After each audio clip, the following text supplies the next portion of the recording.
Hey, today we have Tom Streitz, one of the original founders of Land Bank Twin Cities and a longtime board chair for the organization. He was recently chosen as the interim executive director also. Hey, Tom, thanks for being here. Yeah, hey JD, thanks for having me. Yeah, of course. Can you start just tell me what Land Bank Twin Cities does and what makes it unique?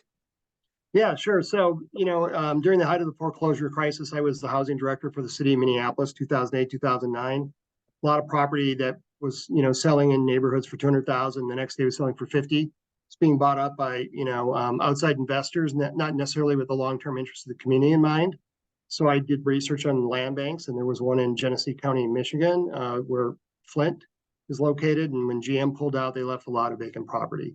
So it came, I went out there and learned about it and figured that we needed a local solution that could step in and intervene in markets that are either in free fall or going up rapidly to capture real estate opportunities to benefit low and moderate income communities. And since that time, over the last 11 years approximately, we've been involved in buying and selling over $250 million of real estate in the 7-county metro area. We've developed thousands of units of affordable housing. So we buy land, we bank it on behalf of a developer partner, typically a nonprofit like a Project for Pride and Living or Common Bond or Aon. And then when they gather the funds, they come to us and we sell it back to them. We sell it to them. And then we recycle the money back into the land bank to buy more land to benefit low-income people. We've expanded from housing into cultural assets. So, for example, we bought the Victoria Theater over in St. Paul and preserved it and restored it on behalf of the neighborhood. We also bought a building, a commercial building for indigenous roots on the east side of St. Paul. So they are now the owners of it. So we intervene in the marketplace and capture real estate opportunities to benefit low and moderate income people and businesses and cultural institutions as well. Yeah, very cool. Can you tell me a bit about those first couple of years? What did it take to get the land bank started? Yeah, so essentially, as I said, we got started during the foreclosure crisis, we reached out to a lot of the banks that were holding the forfeited property. I convinced 6 of the largest banks in America to give us a 70% discount on the price in certain zip codes. And we then bought them for cash within 48 hours. And then we sold them to nonprofit developers who repaired the houses to green community standards, new windows, new HVAC, new roofs. And we sold them to probably over 3,000 individual housing units for low-income homeowners. Had great success, very stable, very few foreclosures. So that was the impetus. We really got involved in the foreclosure market, particularly in low-income communities, and stabilized those communities, brought in new homeowners. And from there, as the foreclosure crisis abated, we moved into commercial property as well. But we created a program called First Look Program that was replicated in 125 cities across America, where people set up these land banks to do what we created here in Minneapolis and St. Paul. So a huge success, and we've been going ever since. Like I said, we've expanded into commercial opportunities and cultural institutions. The common theme here, our mission is we are a nonprofit. We either operate in tandem with a government agency and or usually on behalf of another nonprofit organization. The most recent example, which was written up in the New York Times by Matthew Desmond, the Pulitzer Prize winning author, is we purchased a group of buildings in South Minneapolis called Corcoran 5. It was in the paper, often in Star Tribune, Pioneer Press. A landlord who was running these properties in the ground is largely undocumented workers, people living there, a large Latino community. We purchased those properties on their behalf. They have formed a tenant organization, and they are in the process of putting together a co-op to purchase the properties back from us.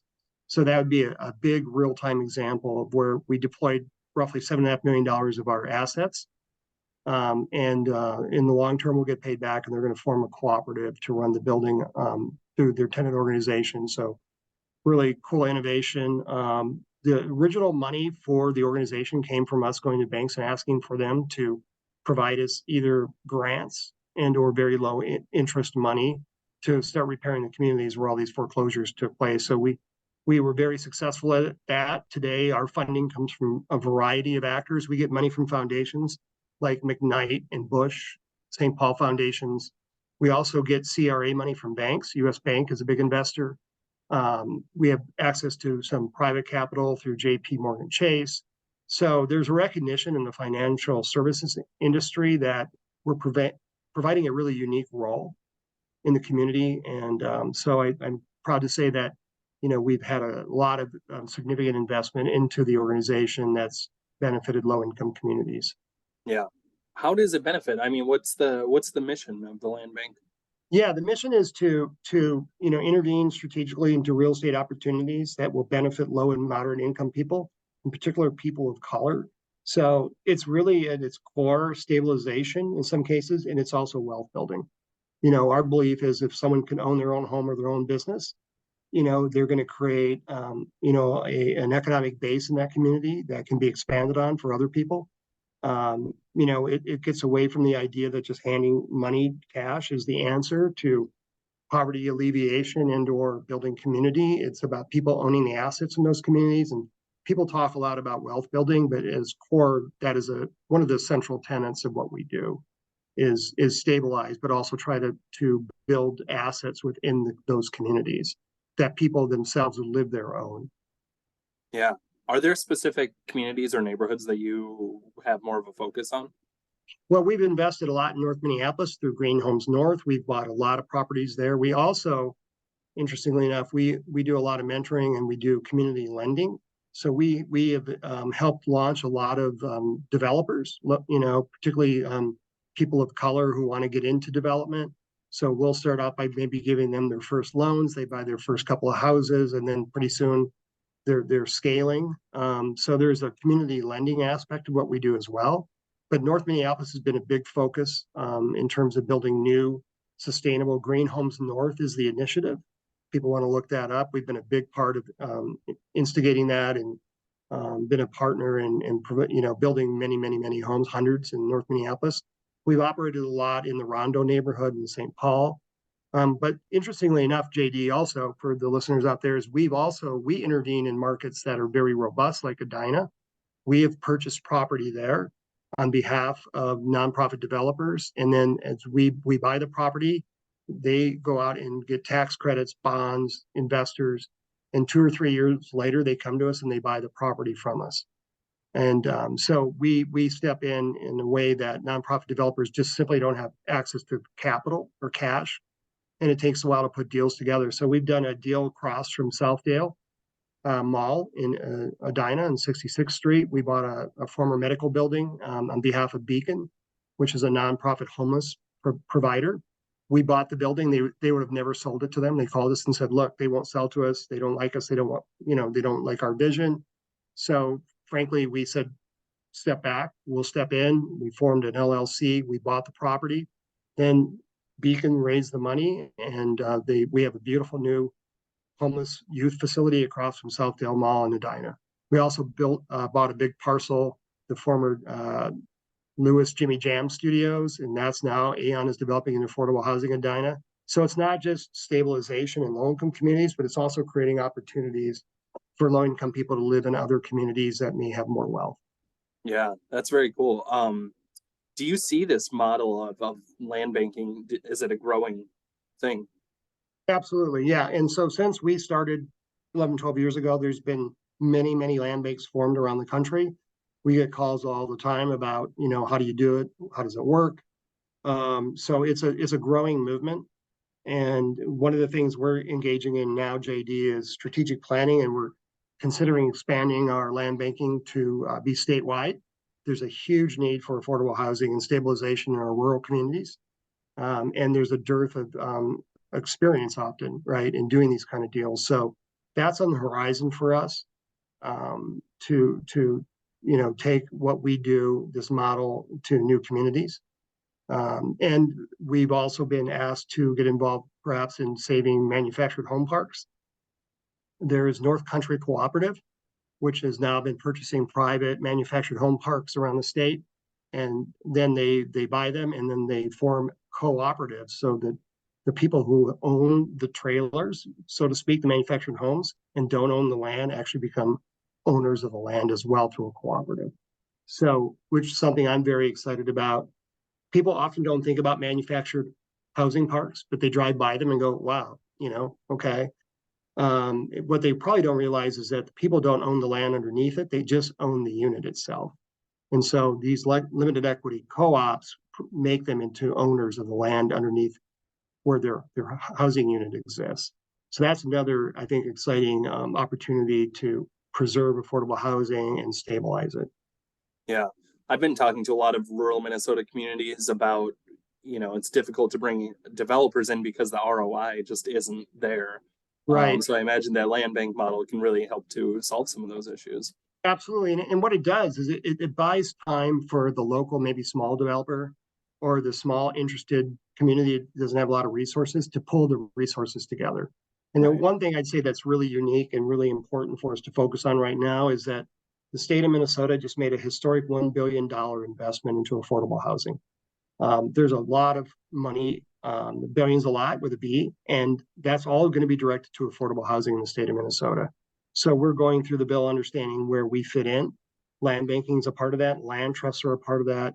Community stabilization is a part of that. But I think we owe it to the rural part of our state as well to make sure that that we're there helping them solve their local problems. And I think that's a big growth opportunity for the organization and for us to benefit people throughout the state. But that historic $1 billion investment is going to be a game changer for the next 3, 4, 5 years in our communities. Yeah.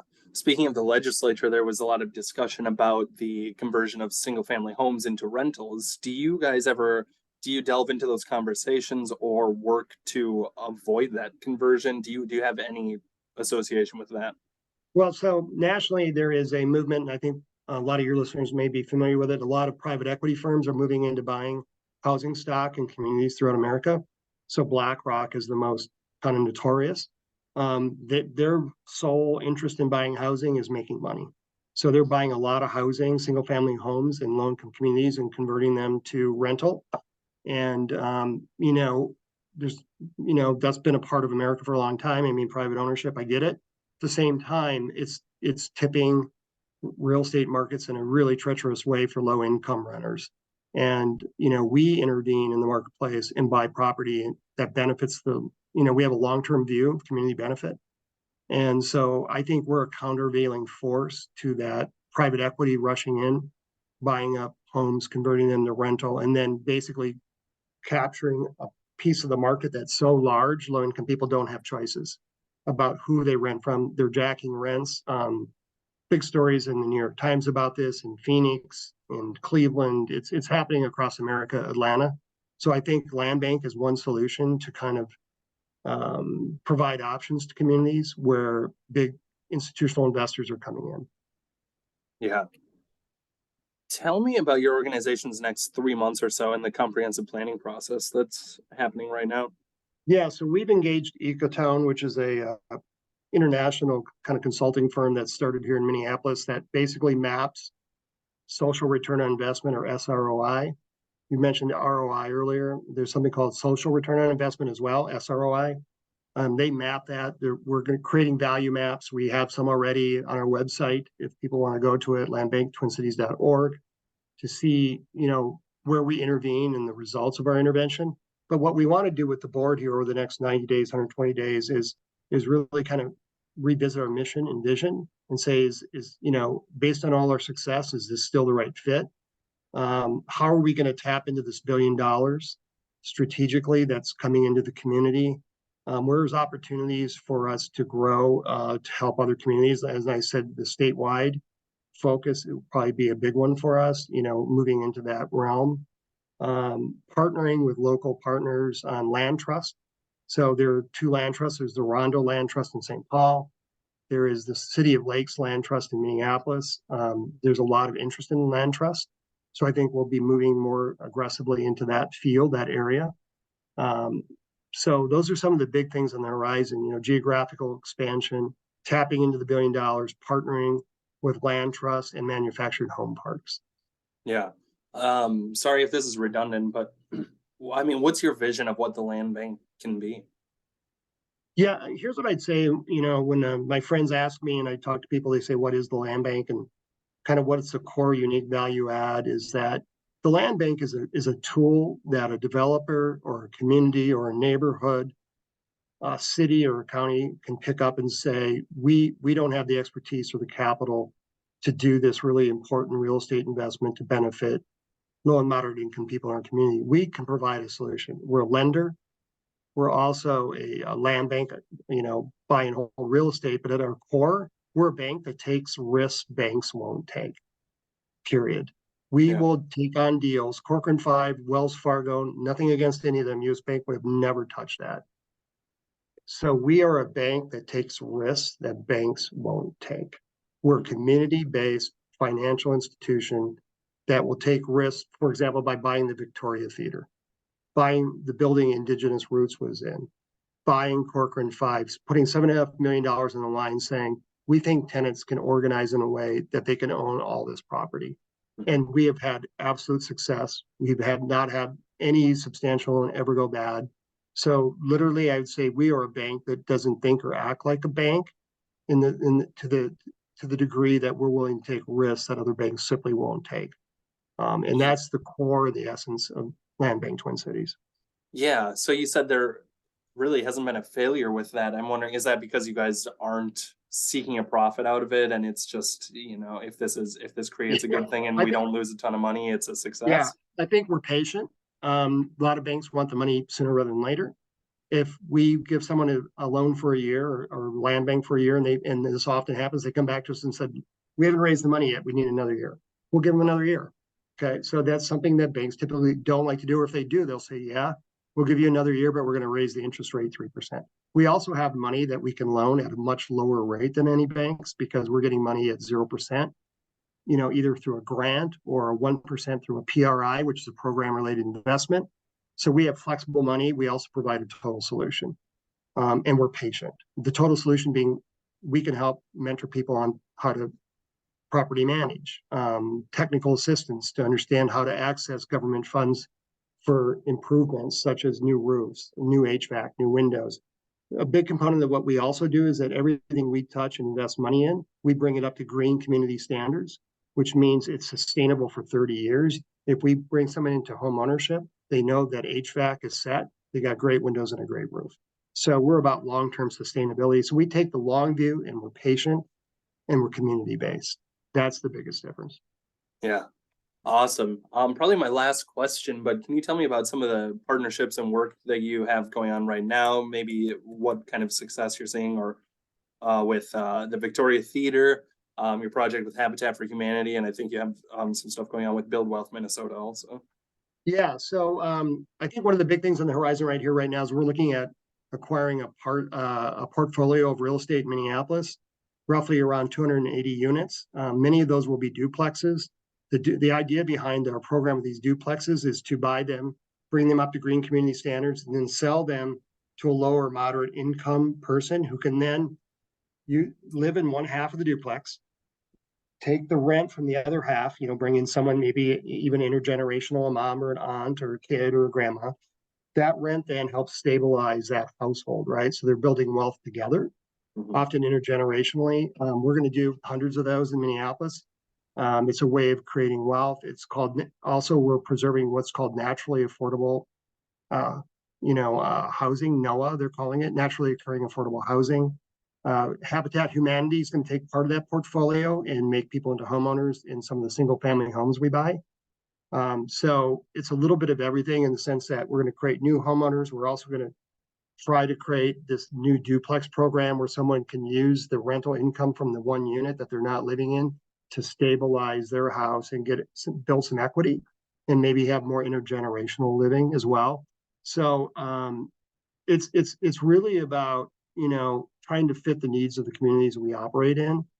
It's also really trying to help people who have the opportunity, if given the right tool, to build wealth with homeownership, businesses, and I think that that's one of the big evolutions in thinking since I've been involved in this work for over 35 years is, cash assistance used to be the way we thought about alleviating poverty, but now we're getting a little bit more creative, and I think a little bit more longer term looking by saying maybe at least one of the big answers is to make sure that people own the places they live and work, if possible. to create wealth in that community itself, rather than through some other cash assistance that tends to be temporary. We're taking the long view. We're taking risk. We're innovating. Corcoran 5 is one great example. Victoria's Theater is one great example. There are many, whether it be the Beacon project that I'm proud of, across from Southdale, not just working in low-income communities, but creating opportunity for people in higher income communities as well. So there's a lot of just endless possibility here. And I think that we're excited about the future. We're growing, and invite anybody out there who's interested to reach out to us at, landbanktwincities.org. And if they have a need or a question, happy to engage. Yeah. Awesome. Well, Tom, I don't have any other questions. Was there anything you wanted to add that I didn't ask about? No, JD, I just think at the end of the day, we're this unique tool. We're out here. We're always looking for partners, and looking forward to the future and expanding this unique service we provide. Yeah. Awesome. Very cool. Awesome, Thank man. you so much. Yeah, thanks, JD. Great. Take care. Take care. See ya.